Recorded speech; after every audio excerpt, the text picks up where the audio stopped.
Sige, sir. Ayan. Sige na. Sige, tulak mo. Yan na. Iangat kunti yung puwet, ma'am. Ayan na. Hindi lang mo itulog ng maayos eh. Yan na. Tikong bibig. Ay, ko, Diyos ko, Lord.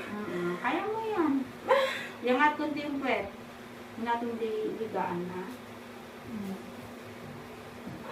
Sige, iangat kunti yung puwet ang iangat. Huwag yung buong katawan, mami. Yung puwet.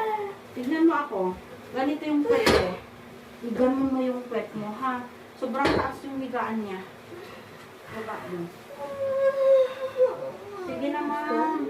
Iangat kunti yung puwet. Sakit na po. Inhale, exhale, and push. Sige, diretso.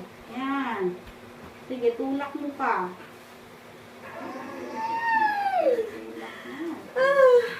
Sige, huwag mo na. Mami, huwag po kasing maripot. Tulungan niyo ako. Ang sakit. Opo, kailangan mami umili ka muna. Hinihila ba? Parang tumutulak. Masakit. Tulak-tulong ka na ni Sergeant sa taas. Yung kamay mo lang sa taas, sa ilalim. Umiri ka para maibsan yung sakit. Sige na. 1, 2, 3. Tikong bibig.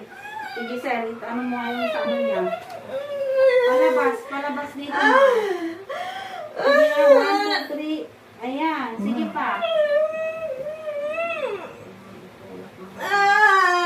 Ay, huwag ka malikot na ganyan, te. Aray! Sakit! Ay, makinig ka sa amin, ah. Ayun yung hinihintay natin, ate. Huwag kang malikot. Hindi lalabas si baby mo sa ganyang likot mo. Hindi ko po kaya. Ang kailangan mong gawin, umire. 1, 2, 3. Tikong bibig. Kuha ng hangin. Yan, sige pa. Ganyan. Sige, tulak mo pa. Very good. Ayan na. Sige, iangat mo. Yung pwede na lang yung medyo iangat, mami. Ayan, ganyan. Sige, tulak. Ire. Sige, ayan na. O, yan na. Iangat yung pwede. Hindi ko alam, Ma. Hindi. O, ayan na. O, diba? 1, 2,